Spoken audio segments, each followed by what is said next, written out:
नमस्कार प्यारे मित्रों, मैं एनके सिंह आप सभी मित्रगणों का किशोर जीएस एकेडमी में स्वागत करता हूं। सबसे पहले तो एक सबसे बड़ी गुड न्यूज ये है कि दरोगा अभ्यर्थियों के लिए मेंस का एग्जाम होने वाला है। ये आयोग द्वारा 23 अगस्त 2020 को डेट निश्चित किया गया है, तो आप सभी निश्चित रूप से 23 अगस्त को डेट मानकर जो भी दरोगा अभ्यर्थी है वो जोर शोर से लग जाए। मानकर चलिए कि 23 अगस्त 2020 को एग्जाम होगा, उसी के अनुसार अपनी तैयारी को गति प्रदान करें। हम लोग पिछले क्लासों में देखे थे बंगाल की खाड़ी में स्थित अंडमान निकोबार द्वीप समूह के बारे में समग्रता पूर्वक अध्ययन किए थे, और उसके पहले के क्लासों में अरब सागर में स्थित लक्षद्वीप के बारे में समग्रता पूर्वक अध्ययन किए थे। आज उसी को क्रम को आगे बढ़ाते हुए हम लोग भारत के तट रेखा पर स्थित राज्यों के बारे में देखेंगे कि कौन कौन सा राज्य भारत की तट रेखा पर स्थित है और उन राज्यों में किसकी तट रेखा सबसे अधिक है।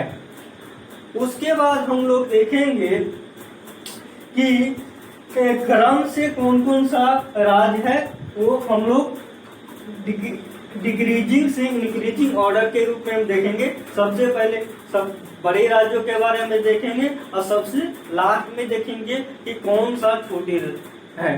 उसके बाद हम लोग देखेंगे तटीय मैदानों के बारे में कि कौन कौन सा तटीय मैदान तट रेखा से टच करके। तो आइए सबसे पहले हम लोग देखते हैं कि कौन कौन सा राज्य है जो तट रेखा पर स्थित है। ये आप लोग को पिछले क्लास में बताए थे कि पश्चिमी तट पर अरब सागर स्थित है और पूर्वी तट पर बंगाल की खाड़ी स्थित है। अरब सागर में महत्वपूर्ण द्वीप लक्षद्वीप है और बंगाल की खाड़ी में स्थित महत्वपूर्ण द्वीप क्या है, अंडमान निकोबार द्वीप समूह है। तो यहाँ पर देखेंगे, आप मानचित्र में देखिएगा तो आपको देखने को मिला होगा कि यहाँ पर गुजरात है, जो क्या है, अरब सागर के तट पर स्थित है। क्या है, अरब सागर के तट पर स्थित है।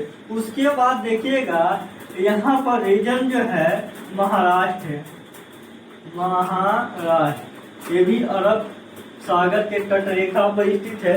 उसके बाद देखिएगा जो छोटा सा बॉर्डर टच करता है अरब सागर का, गोवा। उसके बाद देखिएगा कर्नाटक आपको नजर आएगा, यहाँ पर मंगलौर वाला क्षेत्र में कर्नाटक आपको देखने को मिलेगा। और सबसे लास्ट में पश्चिमी तट पर देखिएगा, ये वाला तट आपको केरल देखने को मिलेगा। क्या देखने को मिलेगा, केरल देखने को मिलेगा। तो पश्चिमी तट पर देखिएगा तो गुजरात, महाराष्ट्र, गोवा, कर्नाटक, केरल जो है तट रेखा पर स्थित है। आप पूर्वी तट पर देखिएगा आप मानचित्र में, तो यहाँ पर देखिएगा आपको तमिलनाडु देखने को मिलेगा। यहाँ पर देखिएगा तो तमिलनाडु देखने को मिलेगा। उसके बाद देखिएगा कि बंगाल की खाड़ी से जो टच करता है, आंध्र प्रदेश टच करता है। कौन सा टच करता है, आंध्र प्रदेश टच करता है। उसके बाद देखिएगा तो यहाँ पर आपको देखने को मिलेगा कि उड़ीसा जो है बंगाल की खाड़ी से टच करता है। और उसके बाद देखिएगा तो यहाँ पर पश्चिम बंगाल, वेस्ट बंगाल भी बंगाल की खाड़ी से टच करता है। तो कुल राज्यों की संख्या देखिएगा भारत के 28 राज्यों में तो 9 ऐसे राज्य है जो तट रेखा पर स्थित है, जिसमें से 1, 2, 3, 4, 5 राज्य जो है वो पश्चिमी तट पर है और 4 राज्य जो है वो क्या है, पूर्वी तट पर है। पश्चिमी तट पर कौन कौन तट है, गुजरात देख लिए, उसके बाद महाराष्ट्र देखिए, उसके बाद छोटा सा जो तट रेखा साझा करता है गोवा है, उसके बाद कर्नाटक के बारे में देख लिए, उसके बाद तमिलनाडु के बारे में देख लिए। और पूर्वी तट पर देखें तो क्या देखें हम लोग, तमिलनाडु है, उसके बाद आंध्र प्रदेश है, उसके बाद उड़ीसा है, और उड़ीसा के बाद कौन है, पश्चिम बंगाल भी बे और बंगाल की जो है बॉर्डर साझा करता है। तो इसमें देखिएगा तो आपको देखने को मिलेगा कि गुजरात का जो तट रेखा है वो सबसे लंबा है, और गोवा का जो तट रेखा है सबसे छोटा है। ये गुजरात वाला जो क्षेत्र है इसका तट रेखा सबसे लंबा है, और ये गोवा का जो तट रेखा है सबसे छोटा है। तो अगर क्रम से 9 राज्यों के बात किया जाए तो आपको देखने को मिलेगा कि सबसे जो लंबा तट रेखा जो बनाता है गुजरात का बनाता है। किसका बनाता है, गुजरात का बनाता है।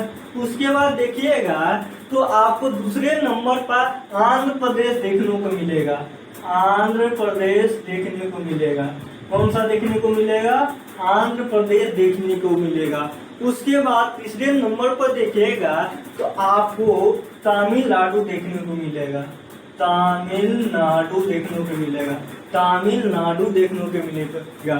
चौथे नंबर पर आप देखिएगा क्रम में आपको महाराष्ट्र देखने को मिलेगा, महाराष्ट्र देखने को मिलेगा। क्या देखने को मिलेगा, महाराष्ट्र देखने को मिलेगा। 5वें नंबर पे आप देखिएगा तो कर्नाटक आएगा, कर्नाटक आएगा, कर्नाटक, कर्नाटक आ जाएगा। 6ठे नंबर पर आप देखिएगा तो केरल का तट रेखा लंबा आ जाएगा, केरल का तट रेखा लंबा आ जाएगा। इसका आएगा केरल का तट रेखा लंबा आ जाएगा। 7वें नंबर पर देखिएगा तो आपको उड़ीसा का तट रेखा लंबा आएगा, उड़ीसा का तट रेखा लंबा आएगा। और 8वें नंबर पर देखिएगा तो पश्चिम बंगाल यानी कि वेस्ट बंगाल का तट रेखा लंबा आएगा। और सबसे अंतिम में गोवा का तट रेखा लंबा आएगा। तो क्वेश्चन यही आता है कि भारतीय राज्यों में सबसे लंबी तट रेखा किसका है, तो गुजरात का टिक लगाना है।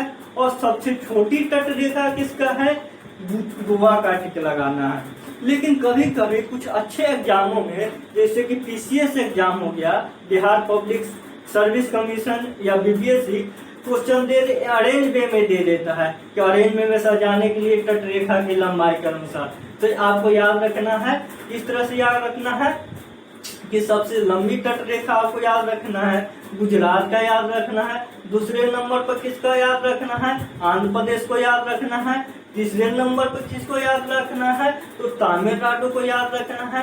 चौथे नंबर पर किसको याद रखना है, तो चौथे नंबर पर आपका कौन सा आ जाएगा, महाराष्ट्र आ जाएगा। 5वें नंबर पर आपको याद रखना है कर्नाटक आ जाएगा। 6ठे नंबर पर आ जाएगा आपका केरला आ जाएगा। 7वें नंबर पर उड़ीसा आ जाएगा। 8वें नंबर पर पश्चिम बंगाल आ जाएगा।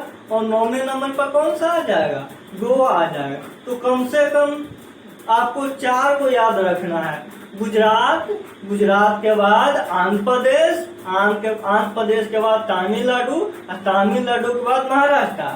और सबसे छोटी जो तट रेखा है गोवा को आपको याद रखना पड़ेगा। ये सभी एग्जामों के लिए बहुत बहुत ही महत्वपूर्ण है। जितना भी वनडे एग्जाम होता है ये क्वेश्चन आ ही जाता है कि सबसे लंबी तट रेखा किसका साझा करता है, तो सबसे लंबी तट रेखा आपको क्या याद रखना है, गुजरात याद रखना है। और जो सबसे छोटी तट रेखा किसका साझा करता है, तो आपको क्या याद रखना है, गोवा याद रखना है। तो ये सबसे महत्वपूर्ण ये हम लोग देखें, ये सभी एग्जामों को देखने को मिल जाएगा, चाहे जितना भी एग्जाम होता हो, वो रेलवे का हो या एसएससी का हो या कोई पीसीएस का एग्जाम हो, सभी एग्जामों को देखने को मिलेगा।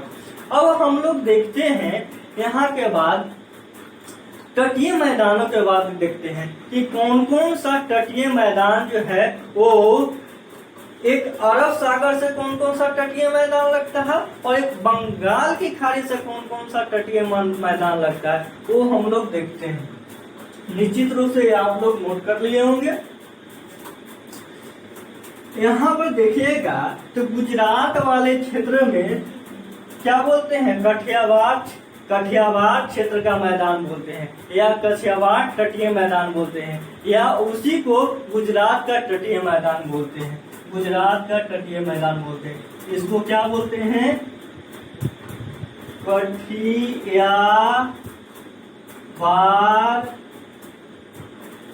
का मैदान, या इसी को गुजरात का मैदान, इसी को क्या बोलते हैं, गुजरात का मैदान। तो क्वेश्चन इस तरह से आता है कि काठियावाड़ का मैदान कहां से कहां तक है। तो आप देखिएगा कि गुजरात के ऊपर कच्छ है और गुजरात के नीचे क्या है, दमन है। तो काठियावाड़ का जो मैदान है वो कच्छ से दमन तक है। कहाँ है काठियावाड़ का मैदान, कहां से कहां तक है, कच्छ से लेकर दमन तक है। ये वाला जो आप क्षेत्र देख रहे हैं, ये वाला क्षेत्र इसको बोलते हैं काठियावाड़ का मैदान, या क्या बोलते हैं, गुजरात का मैदान। क्या बोलते हैं, काठियावाड़ का मैदान बोलते हैं या गुजरात का मैदान बोलते हैं। ये हो गया। इसके बाद अरब सागर के तट पर देखिएगा तो ये आपका महाराष्ट्र हो गया। महाराष्ट्र के बाद एक छोटी सी बॉर्डर साझा करता है, गोवा करता है। तो ये वाला दमन से लेकर गोवा के बीच जो तट रेखा है उसको बोलते हैं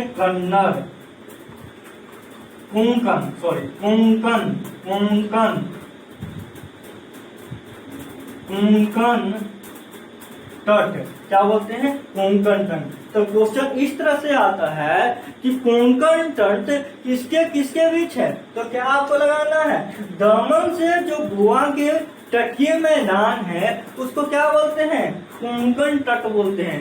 दमन से लेकर गोवा के तटीय मैदान को क्या बोलते हैं, कोंकण तट बोलते हैं। तो क्वेश्चन यही आता है कि कोंकण तट किसके किसके बीच है। 4 को ऑप्शन दे देता है, आपको टिक आउट क्या लगाना है, दमन से लेकर गोवा तक। उसके बाद देखिएगा कि गोवा के बाद कर्नाटक है और कर्नाटक में ही मंगलुरु है। क्या है, मंगलुरु है। तो गोवा से मंगलुरु के तटीय मैदान को कन्नड़ तट बोलते हैं। क्या बोलते हैं, कन्नड़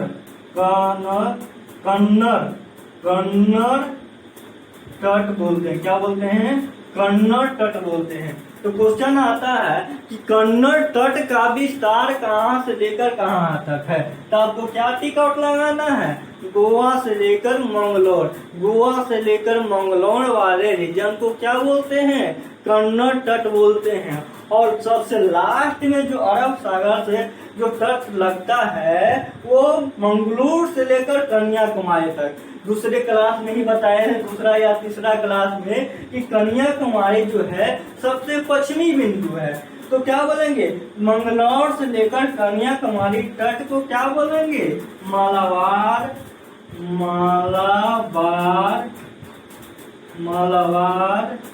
तटीय मैदान। तो क्या क्या हम लोग देखें कि काठियावाड़ का मैदान कहाँ तक है, तो कच्छ से देख लिए कहाँ तक, दमन तक। उसके बाद क्या देखें, कोंकण का मैदान कहाँ तक है, तो दमन से लेकर गोवा तक। उसके बाद क्या देखें कि गोवा से लेकर मंगलौर के बीच जो तटीय मैदान है उसको क्या बोलते हैं, कन्नड़ तट बोलते हैं। और उसके बाद क्या देखें कि मंगलौर से भी और कन्याकुमारी के बीच जो तटीय मैदान है उसको क्या बोलते हैं, मालाबार तटीय मैदान है। फिर प्यारे मित्रों, ये जितना भी आप पॉइंट देख रहे हैं ये सभी पॉइंट से क्वेश्चन आया करता है। आपको एक उठाकर कोई दे देगा और पूछेगा ये किसके किसके बीच है। तो अगर आपको इस तरह से अरेंज वे में याद है तो आपको टिक आउट करने में कोई परेशानी नहीं होगा। तो आप इसको अच्छी तरह से नोट कर लें और अपने कंफ्यूजन को दूर कर लें। उसके बाद हम लोग देखेंगे पूर्वी तट पर पूर्वी तट पर क्या देखे थे? बंगाल की खाड़ी। यानी कि पूर्वी तट पर जो तटीय मैदान है उसको क्या क्या कहते हैं? तो यहाँ पर देखेंगे पश्चिम बंगाल के पास, तो यहाँ पर गंगा और ब्रह्मपुत्रा जो है नदी बहती है। तो गंगा और ब्रह्मपुत्रा, और यहाँ पर उड़ीसा में देखेंगे तो क्या बहती है? उड़ीसा में महानदी बहती है। कौन सा? महानदी। क्वेश्चन ये भी आता है कि महानदी कहाँ बहती है? उड़ीसा। या उड़ीसा का शोक किसको कहते हैं? महानदी को बोलते हैं। तो गंगा से ब्रह्मपुत्रा और महानदी के बीच जो तटीय मैदान है इसको क्या बोलते हैं? उत्कल। उत्कल तट बोलते हैं, तटीय मैदान बोलते हैं। उत्कल तटीय मैदान बोलते हैं। क्या बोलते हैं? उत्कल तटीय मैदान बोलते हैं। तो क्वेश्चन आता है तो उत्कल तटीय मैदान किसके किसके बीच है? तो आपको क्या टिकट लगाना है? गंगा ब्रह्मपुत्रा से लेकर महानदी के बीच जो तट का विस्तार है उसी को क्या बोलते हैं? उत्कल तटीय मैदान बोलते हैं। क्या बोलते हैं? उत्कल तटीय मैदान बोलते हैं। उसके बाद आप देखिएगा महानदी से लेकर गोदावरी, और गोदावरी नदी कहाँ बहती है? तो गोदावरी नदी आपको देखने को मिलेगा आंध्र प्रदेश में बहती है। तो महानदी से गोदावरी नदी के बीच के तट को बोलते हैं आंध्रा तट। क्या बोलते हैं? आंध्रा तटीय मैदान। क्या बोलते हैं? आंध्रा तटीय मैदान। तो क्वेश्चन ये भी आता है कि आंध्रा तटीय मैदान किन किन नदियों के बीच या उसका विस्तार कहां से कहां तक है? तो आपको टिक आउट लगाना है महानदी से लेकर गोदावरी नदी तक। और मेरे प्यारे मित्रों एक चीज याद कर लीजिएगा कि उत्कल तटीय मैदान और आंध्र तटीय मैदान के सम्मिलित रूप को ही उत्तरी सरकार तट कहते हैं। क्या बोलते हैं? उत्तरी सरकार तट। अगर ये दोनों को मिला देंगे तो क्या मिल जाएगा? उत्तरी सरकार तट। यानी कि उत्कल तट प्लस आंध्रा तट इज इक्वल टू क्या हो गया? उत्तरी सरकार तट। क्या हो गया? उत्तरी सरकार तट। तो क्वेश्चन ये भी आता है कि उत्तरी सरकार तट का मैदान कहाँ तक है? तो आपको क्या टिकट लगाना है? गंगा ब्रह्मपुत्रा के मैदान से लेकर गोदावरी के मैदान तक। कहां से कहां तक? गंगा ब्रह्मपुत्रा के मैदान से लेकर गोदावरी के मैदान तक। और सबसे इम्पोर्टेंट जो क्वेश्चन बराबर ही सभी एग्जामों में आता है वो देता है कोरोमंडल तट या कोरोमंडल तटीय मैदान का विस्तार कहां से कहां तक है? तो ये जो आप देख रहे हैं गोदावरी वाला रीजन और कन्याकुमारी के बीच के जो रीजन है इसी को कोरोमंडल तट बोलते हैं। इसी को क्या बोलते हैं? कोरोमंडल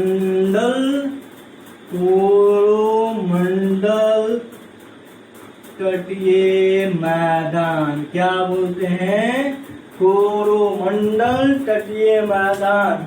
और कोरोमंडल तटीय मैदान जो है ये सबसे बड़ी तट रेखा जो तटीय मैदान है सबसे बड़ी है। यानी कि आपको क्या देखने को मिला कि कोरोमंडल तटीय मैदान की जो है तटीय मैदान सबसे अधिक है।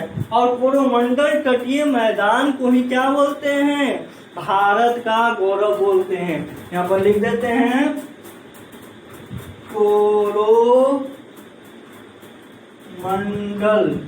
कोरोमंडल के बारे में क्या बताएं? इसके बारे में बताएं। ये सबसे लंबी है, सबसे लंबी है। और क्या बताएं? इसको भारत गौरव गौरव कहते हैं। और एक चीज और याद रख लीजिएगा कि कोरोमंडल तटीय मैदान पर जो मानसून आता है वो दक्षिण पश्चिम मानसून भी आता है और उत्तरी पूर्वी मानसून आता है, दोनों मैदान आता है। यानी क्या देखने को मिला है, यहाँ पर जो मानसून जो होता है, मानसून जो होता है वो आपका ये एक दक्षिणी हो गया, ये पश्चिम, यानी कि दक्षिणी पश्चिम वाला रीजन में भी होता है। और एक आपको याद रखना है कि उत्तरी पूर्वी वाला, ये आपका उत्तर हो गया, ये आपका पूर्व हो गया, ये आपका दक्षिण हो गया, ये आपका पश्चिम हो गया। यानी कि यहाँ पर मानसून का आगमन दक्षिण पश्चिम में भी होता है और उत्तर पूर्व में भी होता है। तो ये बहुत ही वेरी वेरी वेरी इंपॉर्टेंट बोल सकते हैं। कोरोमंडल तट पूछता है कि कोरोमंडल तट का विस्तार कहाँ से कहाँ तक है, तो आपको टिक आउट लगाना है गोदावरी से लेकर कन्याकुमारी तक। अगर क्वेश्चन पूछ दिया जाए कि भारत का गौरव किसको बोला जाता है, तो क्या टिक आउट लगाना है, कोरोमंडल तटीय मैदान को बोला जाता है। पूछ दिया जाए क्वेश्चन इस तरह से कि जितना भी तटीय मैदान है उसमें सबसे लंबी किसका है, तो कोरोमंडल को टिक आउट लगाना है। अगर क्वेश्चन ये पूछ दिया जाए कि दक्षिण पश्चिम मानसून और उत्तरी पश्चिम मानसून दोनों कहाँ आते हैं, तो आपको कोरोमंडल लगाना है। और ये जितना भी आप पॉइंट देखें आपको सभी को याद कर लेना है। उत्तरी तटीय मैदान किसको बोलते हैं, आंध्रा का मैदान किसको बोलते हैं, और उत्तरी सरकार तट का मैदान किसको बोलते हैं। और यहाँ पर जो अरब सागर में स्थित लक्षद्वीप है उसके बारे में भी याद कर लेना है कि काठियावाड़ तट का मैदान कहाँ से कहाँ तक है, कोंकण तट का मैदान कहाँ से कहाँ तक है, कन्नड़ तट का मैदान कहाँ से कहाँ तक है, मालाबार तटीय मैदान किसको किसको बोलते हैं। तो मेरे प्यारे मित्रों, आज के क्लास में हम लोग क्या क्या देख लिए हैं। आज के क्लास में हम लोग देख लिए तटरेखा के बारे में देख लिए कि तटरेखा पर कौन कौन से राज्य स्थित हैं, उसमें सबसे ज्यादा कौन से राज्य साझा करता है ये देख लिए। और उसके बाद तटीय मैदानों के बारे में देख लीजिए। निश्चित रूप से आपको ये सारे पॉइंटों में से कुछ न कुछ आपको सीखने को मिला होगा और ये बहुत ही इम्पोर्टेंट है। ये आपको नोट निश्चित रूप से कर लेना है, आपको समझ लेना है और याद कर लेना है। ये क्वेश्चन आया करता है।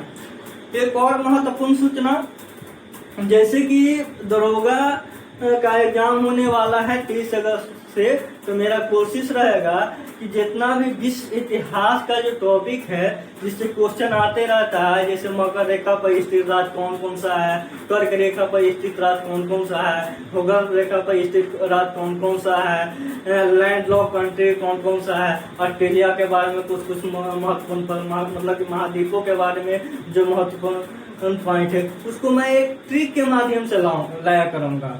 ठीक है, तो वो आप लोग जरूर देखिएगा, उसको उस देखने से आपको क्वेश्चन जरूर बनेगा।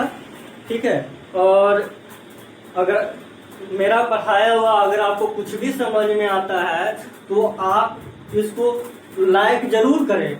अगर आपको पसंद नहीं पड़ता है तो डिसलाइक का ही बटन दबाएं और सब्सक्राइब करना ना भूलें और शेयर ही इसको करें, ज्यादा से ज्यादा अपने दोस्तों तक शेयर करें ताकि उनको भी लाभ हो। ठीक है, आज का वीडियो मैं यहाँ पर समाप्त करता हूँ। वीडियो देखने के लिए बहुत बहुत धन्यवाद।